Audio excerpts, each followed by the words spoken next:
Hi again, everybody. Chris Tisdale here. Thank you for joining me. In this presentation, I'm going to continue my series on geometry and geometric constructions using a circle arc template, which you can see in the background, and a straight edge. Now, the idea is to replace the compass in the geometric constructions that you see in high school. And there's lots of problems with compasses. They're hard to use, they're not very accurate, and they're unsafe. So we thought redesigning and reconsidering the compass was a good idea. And this is the new tool that we've come up with.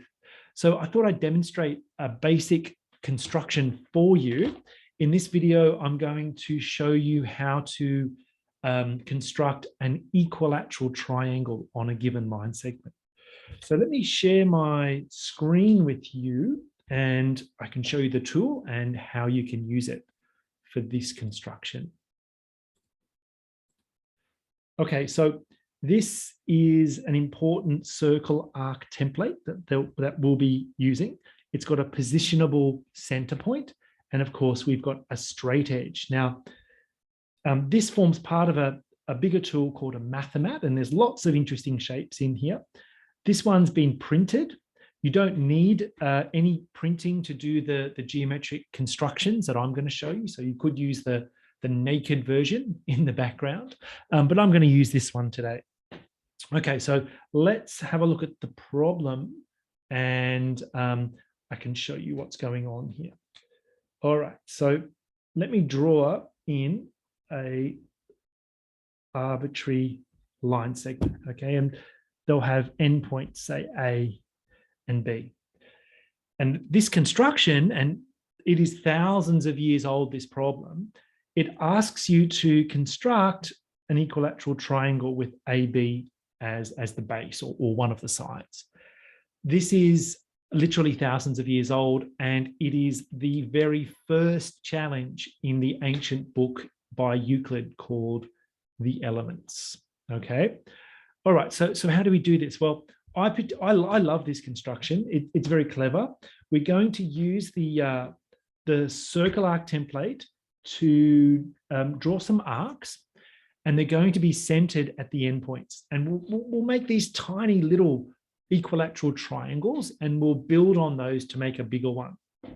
Okay, so the first thing I'm going to do in this construction is position the circle arc template at the endpoint, one of the endpoints, and I'm going to draw an arc. Now, this is a 300-degree arc. You probably don't need it that big, but I'm just going to draw it in so it's very visible. Okay, you can see that we've actually created or constructed a new point here through the intersection of the line segment with the circle arc. Okay, let's call that new point C. All right, so what I'm going to do now is just move my circle arc template so it's centered at C. And I'm going to draw another arc. Now, what I'm really interested in is the intersection between this arc and the previous arc. So I won't draw in the whole thing.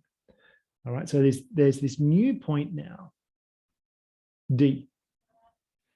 Okay, now believe it or not, that is enough for a small equilateral triangle, because if I take my straight edge and draw a line through A and D, I can do that with 2 points. Let me just move that up a bit.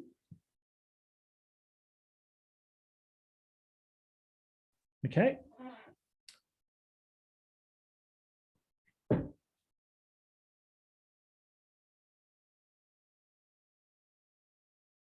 Okay, it's a bit neater. Now, AC is a radius, AD is a radius, and DC or CD is a radius, because they all come from the same circle arc. And because we're only using one circle arc, it's always the same radius. Okay, so actually, if I just draw in a little green line here, you don't have to do this, but let me just show you.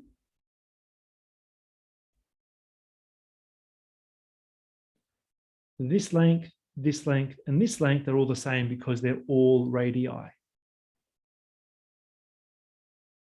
Okay, so let's repeat that process over at the other endpoint. We'll get another little triangle. I'll extend one of the sides and they'll cross. Okay, so let me position that carefully and I'll draw another arc. And you can see I get another point, say E. And I can move my circle arc template over so it's centered at E. And I'll just draw a little arc this time. Okay, so this point, let's call it, what are we up to? F. So repeat the process. I'll go to purple. I've got the point B and the point F. And let me see what I can do there. All right, so now I've got intersection with these two extended sides. Let's call that the point G, and this is our final point. Okay, so let's call that G, and I'll make it a bit thicker. All right, so I claim now that the triangle ABG is equilateral. Okay, now let me just summarize what we've tried to do here. Construct an equilateral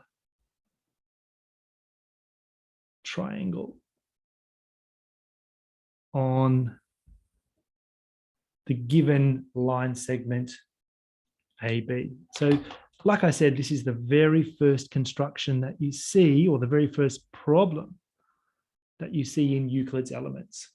Okay, so we've done the construction. Let's just measure it to see. Obviously, you're not allowed to measure, but we have the markings here. So actually, let's just test to see how accurate our drawing is. So that's it's around 66 millimeters. That one's around 66. And that one's around 66. So pretty accurate, okay? Now, if we wanted to justify this, well, we can use the ideas of similar triangles and congruent triangles. Okay, so I'm going to basically compare this small triangle with this larger triangle. And I'm going to show that all the angles, the corresponding angles, are equal between the two. And therefore, we can compare the lengths of the sides. And that's going to be a key. All right, so this angle of the little triangle is shared with the big triangle. What I would like to do is show that this angle is equal to this angle of the big triangle. Now, to do that, I can compare the small triangle over here with the smaller triangle over here. Okay, so you'll notice that that side is equal to that side is equal to that side, and that side is equal to that side. So by the side concept, I know that triangle ADC is congruent to triangle EFB. So what does that mean? Well, it means that the corresponding angles are all equal. So that angle equals that angle, this angle equals that angle, which is what we wanted, and this angle equals that angle. So let's make a note of that. The most important one is this. Angle ACD is equal to angle EBF. And remember, EBF is contained in the angle of the bigger triangle. So that's actually angle ABG. Okay, so let's switch over now from congruent triangles to similar triangles. this angle of the little triangle is shared with the big triangle. This angle is equal to this angle. That's what we just showed, right? And so if two corresponding angles are equal, the third one has to be equal, and therefore you can use the angle, angle, angle concept. So by angle, angle, angle, the small triangle, DC, is similar to the triangle AGB. Well, so what? Well, what it means is we can look at the ratio of the sides, okay? So the ratio, this side divided by this side has to equal the length of this side divided by this side. And what's the ratio of this length to this length? Well, they're equal sides, so it's got to be 1. So let's say, let's compare the big ones. That's equal to the following ratio. And that is equal to that. So the two lengths must be the same. So their ratio is 1. So what does that mean? It means that this is equal to this.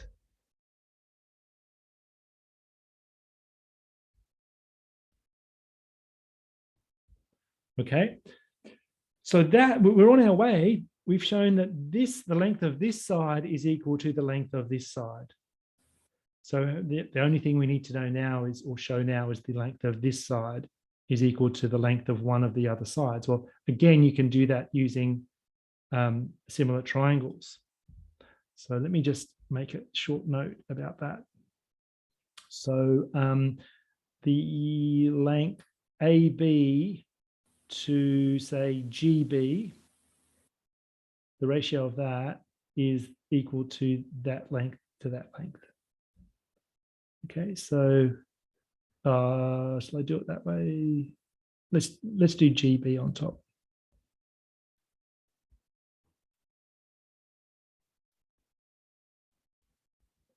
So it's going to be that length to that length.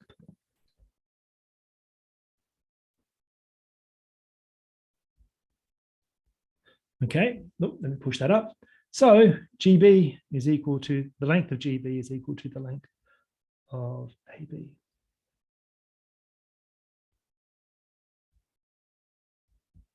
So bringing these together, the two sides are equal to the base, so it's got to be an equilateral triangle.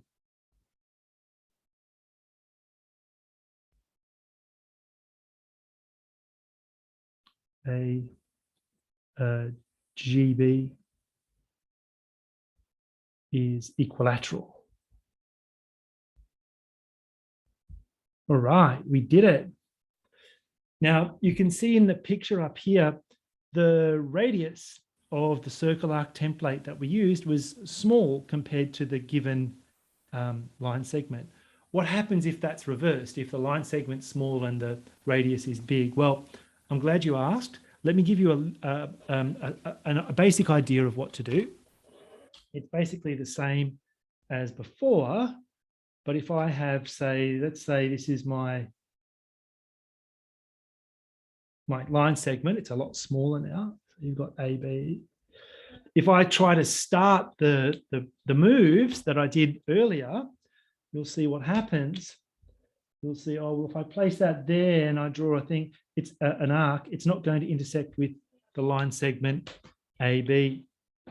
Okay, so what I can do is extend this line in both directions. Okay, just with the straight edge. And so now, if I go back to my construction moves, I can draw that arc in, and I've got a new point, say C. I can go over to C and cut up there. So that could be my point, say D. Then I can repeat the process at the other endpoint. Well, actually, why don't we let's draw in our line first. Okay, so let's draw that in there.